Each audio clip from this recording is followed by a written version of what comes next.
Cathay, or China, was one of the greatest empires of the medieval world.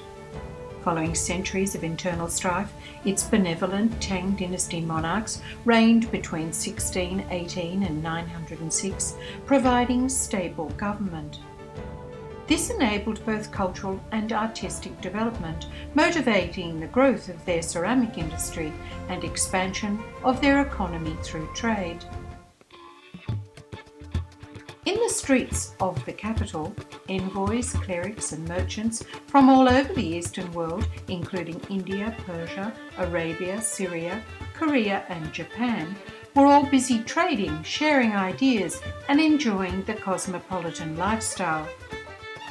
Aesthetically pleasing ceramic forms sculptured in China were avidly sought after in Europe as symbols of status. Carried overland by merchant caravans along centuries-old silk trade routes, those shipped from the kilns at Qingdashen gained a reputation for being the best. The lustrous metal cobalt was ground and used as blue colouring by ancient societies. During the 9th century, it was excavated in the Near East, or modern-day central Iran, and used on locally made tin-glazed earthenwares. It was a very expensive commodity, twice the price of gold, which made its producers and the merchants who sold it wealthy, and appropriately, this plate bears the symbol for happiness. By the 14th century, during the Ming dynasty in China, the potters had perfected a clean white ceramic body which was fired in large kilns at very high temperatures. It only required one firing after colours, including cobalt, were painted directly onto the body because in its raw state it was no longer porous. This was important because cobalt had always been prone to running when painted directly onto unfired wares. This new product became magically translucent and impervious to liquids when fired, and it was given the name porcelain by the 14th century Venetian traveller Marco Polo. In Italy during the 14th and 15th centuries, the heroic ideals of antiquity promoted the study of the arts liberales, which celebrated an individual's intellect and creative potential. Innovative progress was made across many fields of endeavour, including mathematics, medicine, engineering, architecture, as well as visual art mediums, with literature seeking to surpass all the antique models. Before the 16th century, Italian city-states imported their ceramics from abroad, particularly from Turkey, Syria and Moorish Spain. In the late 1490s, the Fattorini family set up a pottery at Cafagillo, a Medici palace outside Florence. There they wanted to specialise in the production of maiolica, or tin-glazed earthenware. This ewer is one of approximately 60 known pieces of this so-called Medici-style porcelain. Its blue and white decoration is inspired by a combination of exotic Near and Far Eastern examples. Its form relates to the work of a goldsmith, and its blue and white scheme is Chinese, while the floral decoration is borrowed from Iznik pottery, named for the town in western Anatolia where it was made.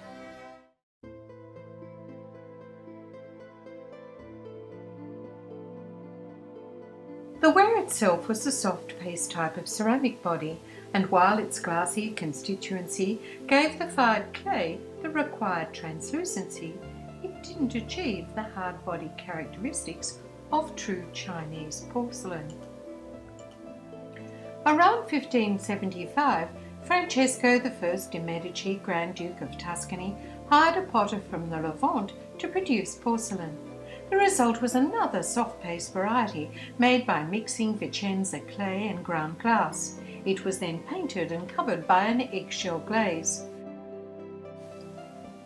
When the Grand Duke died in 1587, it was recorded 300 pieces had been made and distributed as gifts of state. His brother Cardinal Ferdinando de' Medici was to have continued the venture. However, no pieces have been authenticated after that date, so it seems quite reasonable to assume that being a priest, he may have lost interest due to the never-ending development costs involved. In Europe, Dutch supremacy in the China trade continued until the middle of the 17th century, by which time 3 million pieces of Chinese porcelain had been imported into Europe. At that time, the Dutch successfully ousted the Portuguese from all their East Asian bases, except Macau, as they were endeavouring to gain a monopoly on trade. They lost it, however, during the years surrounding the fall of the Ming dynasty to the Manchus in 1644. Until 1657 in China, a disastrous political situation resulted in the suspension of international trade. The incoming regime destroyed the famous porcelain kilns at Qingdashen, and a trade embargo against the Dutch was put in place. By the time the Chinese allowed the Dutch to reactivate their trade, it was already 1695. By then, the French and English East India companies had successfully negotiated their trading agreements with China and were in the ascendancy. English supremacy was guaranteed after 1715, when they were allowed by Chinese officials to open an office in Guangzhou. English ships' officers and their crew were also engaging actively in private trade. The permitted amount of goods were carefully tabulated, and according to a ship's log of 1683, the captain of a given ship was allowed £200 worth of goods for every 100 tons of the ship's weight. A lowly midshipman, by comparison, was allowed only £10 worth, but it did supplement his lowly income. During the years of the embargo, trade through the Japanese port of Amari grew. Like all other cultures, Japan has a long history of ceramic production and interaction with China and its magical porcelain wares. The Swedish poet Peter Osbeck in the 18th century described his journey towards Arita, where this porcelain vase came straight from the street of the coloured decorators. Through the clear realms of azure drift, and on the hillside I can see the villages of Imari. The blue underglaze and overglaze red and gold porcelains enamelling gave a jewelled effect. They became famed for the brilliance of their colours, and they graced many an English and European country house and palace. As early as 1694, the German mathematician, physicist, physician and philosopher Ehrenfried Walter von Scherenhaus discussed the possibilities of local porcelain manufacture with Augustus the Strong, Elector of Saxony, a southeastern state of modern Germany. He had a very clear understanding of what constituted hard-paste porcelain and wanted to discover the secret of China's seemingly magical wares for himself. With tea and coffee drinking in the ascendancy in Europe, the commercial advantages would have been highly motivating. From 1700, Augustus the Strong had also become involved with a young alchemist of dubious reputation. Johann Friedrich Bottger was in trouble in Prussia for failing to transmute base metals into gold. Augustus was a very powerful prince with a passion for porcelain, so he provided Scherenhaus with a laboratory for experimentation and brought he and Bottger together. Although he resisted at first, Bottger inevitably became involved with Scherenhaus's porcelain experiments. Carrying out trials to test the heat resistance and chemical changes of Saxony's earths and minerals at very high temperatures, they achieved a hard-paste red stoneware by 1703. In 1708, Scherenhaus died of dysentery. A year before, a report to the king on the 28th of March 1709 claimed that Bottger could make good white porcelain with finest glazing and painting in such perfection as to at least equal, if not surpass, Eastern production. This was a boast because it took several more years for the Saxon porcelain to eventually rival Oriental wares.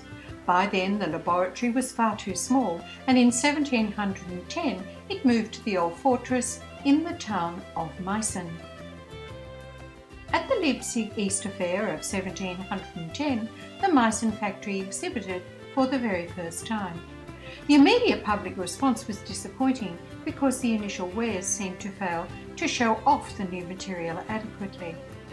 Augustus the Strong came to the rescue, ordering court goldsmith Johann Erminger, who had been recommended by Bottger, to assist the factory produce designs and shapes for the new wares. Bottger's red stonewares became very fashionable at court. At first much use was made of Chinese models, but in a very short time a new indigenous style emerged.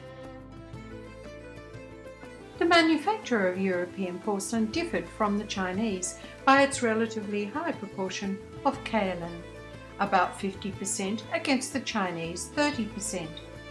They were experimenting, and it would be very wrong to imagine they were very scientific about what they were doing at all.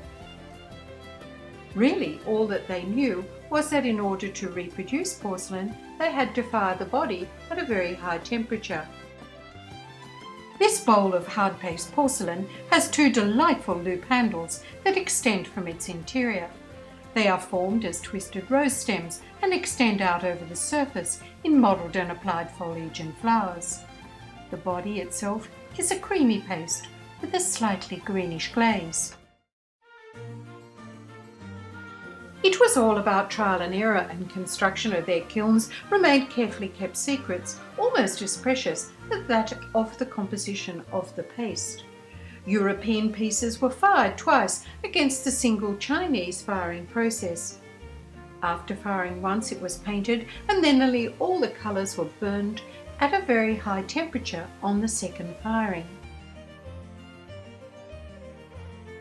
This large vase of Bottger porcelain, made about 1715, is overlaid with delicate reliefs of blossoming branches in a technique developed by goldsmith Johann Erminger.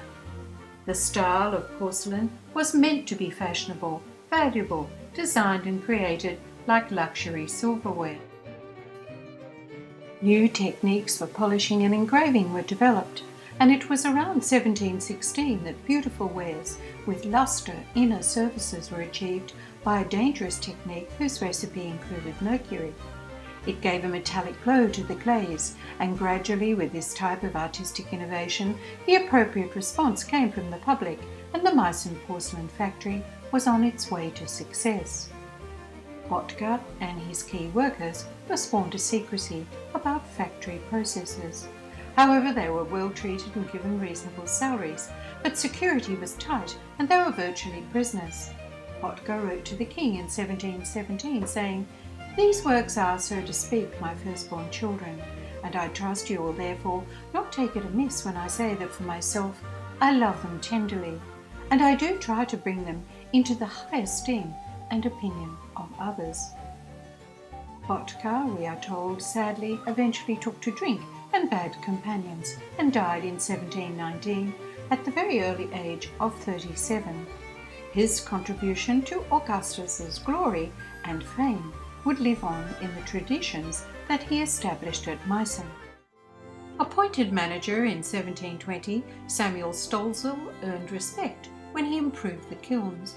He brought to Meissen the man who would take its reputation worldwide, Gregorius Horold. He became the court painter in charge of decorating the wares.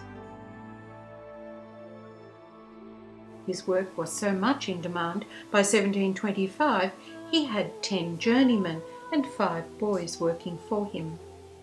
By 1731 that had increased to 25 journeymen, 11 boys and 2 colour grinders. Johann Gottlob Kirschner was put in charge of the modelling. He taught drawing and modelling to the apprentices and recorded all the new and existing patterns in use at the factory at the time. Kirschner and Horold's collaboration also meant expansion for Meissen. The king's passion for porcelain would never diminish, and these two workers had the ability to decorate with porcelain the newly purchased Hollandish palace, later renamed the Japanese palace. He planned to furnish all the rooms with vases, life-size sculptures of animals, the apostles, and in the chapel even a ceramic altar, pulpit and organ. Nothing on this scale had ever been attempted before, and new techniques had to be invented and mastered. The enormity of the task was hindered by Augustus the Strong's impatience. Kirchner was the only man capable of undertaking such a daunting commission. He employed Johann Candler to help expedite matters. Joachim Candler, 1706 to 1775, was trained as a sculptor at Dresden. He was destined to become the greatest German porcelain modeller of all time, responsible for much of the success of the Meissen porcelain factory during the 18th century. Candler found nothing too difficult to attempt, and his efforts were extremely productive. His works were naturalistic in style and imitated throughout Europe. He joined the factory in 1731, producing 7 large birds about 4 feet high and one of the apostles for the Japanese palace. He was designing its new tableware when Augustus the Strong died, and his successor vowed to complete the task. The best known of all Candler's works are his figurines. Among the best include the engaging and delightful figures from the Commedia dell'arte at Italy, Harlequin, Columbine and Pyrrho. The production was enormous, more than 1,000 different subjects, including 2 world travellers tracing a route to take for an adventure in style. During his 44 years at Meissen, the reputation of the factory reached dizzying heights, and Candler's elaborate vases were nothing short of sensational. At Meissen, they copied the palette of colours of iron red, bluish green, yellow and light blue used by Japanese potter Kakemono Sakida, with sometimes the surface enriched with gilding.